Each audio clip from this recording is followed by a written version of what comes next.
L'info Éco Plus avec Didier Testo. Bonjour à vous Didier. Bonjour Jean-Marie. Fondateur de La Bourse et la Vie TV. Cette semaine Didier, vous avez choisi de commencer par un bol d'air frais avec des dirigeants d'entreprise. Pourquoi ? Oui, dans cette ambiance morose, avec la guerre en Ukraine, la flambée des matières premières, les risques de récession, la recrudescence des cas de Covid, des nuages noirs sur l'économie, je pouvais faire une émission déprimante.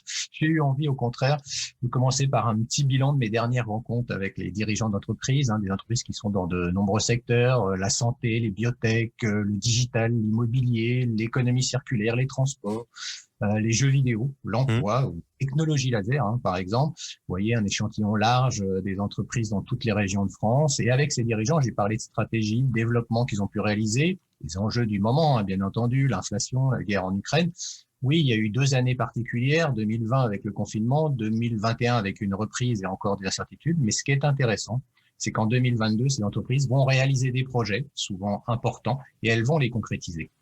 Et ça, c'est le plus important. Alors, malgré les contraintes que vous avez évoquées ? Oui, c'est cela que je voulais partager avec vous et avec vos auditeurs ce matin. J'ai entendu de l'espoir sur de nouveaux médicaments contre la sclérose en plaques, par exemple, des solutions pour ceux qui ont besoin d'insuline, comme des personnes atteintes de diabète, des logements de plus en plus durables, alors qu'on dépend, par exemple, beaucoup trop du pétrole. Eh bien, une entreprise développe une offre pour les industriels avec des molécules biosourcées de substitution grâce à une nouvelle technologie. Eh bien, elle est venue en bourse et aujourd'hui, eh bien, elle a construit une usine. L'intérim aussi est en plein boom avec l'emploi qui se porte bien. C'est vrai qu'on en parle peu, mais le sujet du moment pour le nombre de les nombreux chefs d'entreprise, c'est d'abord trouver des ressources. Bon, alors les dirigeants d'entreprise le disent, Didier, la demande est là, malgré la guerre en Europe. Oui, récemment, un constructeur de maisons m'expliquait qu'il allait créer une école de formation pour embaucher ensuite, par exemple, des conducteurs de travaux qui manquent. Eh bien, sans conducteurs de travaux, Jean-Marie, pas de chantier, c'est clair, c'est donc capital. C'est aussi une entreprise à la pointe de la technologie laser, qui explique que même si le laser a plus de 50 ans, aujourd'hui, il reste au cœur des nouvelles technologies. Durant la pandémie, les jeux vidéo ont connu un vrai boom. L'avenir de ce secteur reste au beau fixe et nous avons beaucoup d'acteurs français qui sont à la pointe. Voilà pour quelques exemples. Alors, quand on vous dit que rien ne va dans notre pays, ce n'est pas exact. Quand on a la chance, comme moi, de rencontrer ces dirigeants qui font l'économie, on s'aperçoit que, bien sûr, elle se transforme, elle s'adapte à des chocs externes. Celui de l'Ukraine, bien entendu, est violent. Il survient après 2 ans de crise sanitaire. Mais les dirigeants avancent et c'est pas la première crise, ça sera pas la dernière. Ils ont toujours des ressources, je vous le garantis. Donc, c'était vivifiant et j'ai eu cette chance et je voulais la partager avec nos auditeurs ce matin, ce bol d'air frais. Donc, ça ne va pas si mal qu'on le pense. En tout cas, Didier, sur les marchés financiers, il se passe des choses qui auront des sacrées conséquences sur l'économie. Oui, bien sûr. Alors, il faut parler des taux d'intérêt qui ont entamé une ascension depuis le début de l'année 2020, mais période qui coïncidait avec les flambées inflationnistes, les problèmes d'approvisionnement liés au Covid. Alors, ce mouvement s'est accéléré avec la reprise économique et celle du marché du travail dont on parlait. La grande question que se posent aujourd'hui les investisseurs, jusqu'à quand ce mouvement va-t-il se poursuivre ? C'est une question qui vaut plusieurs milliards de milliards.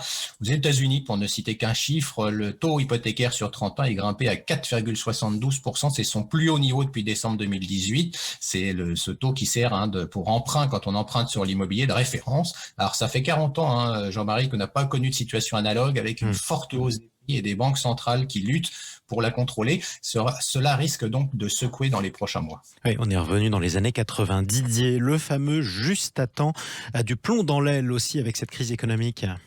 Oui, c'est une intervention intéressante que je partage avec vous ce matin. Elle vient du Québec avec la perturbation des chaînes d'approvisionnement mondiales qui annonce donc la fin de ce just in time, juste à temps. Dans sa forme actuelle, les entreprises ont intérêt à stocker davantage pour gérer leurs opérations en mode juste au cas.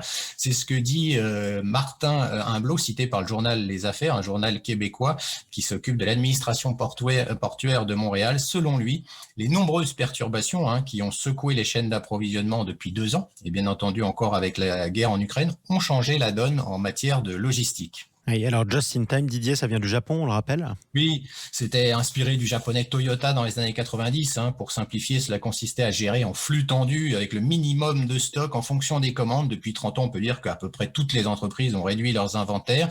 Mais ce qui est arrivé avec la pandémie, quand il y a des perturbations, cela a des conséquences graves, économiques, sociales, environnementales, mais voire sécuritaires. Donc les entreprises vont devoir recommencer à constituer des inventaires, construire des entrepôts, ce que Martin Humblot appelle le juste à temps, de passer du juste à temps au juste au cas.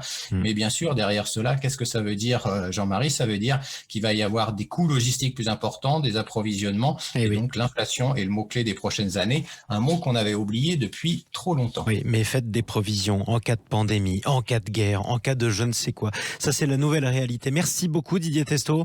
On vous retrouve le week-end prochain sur Sud Radio Avec et en plaisir. attendant sur YouTube, La Bourse et la Vie TV.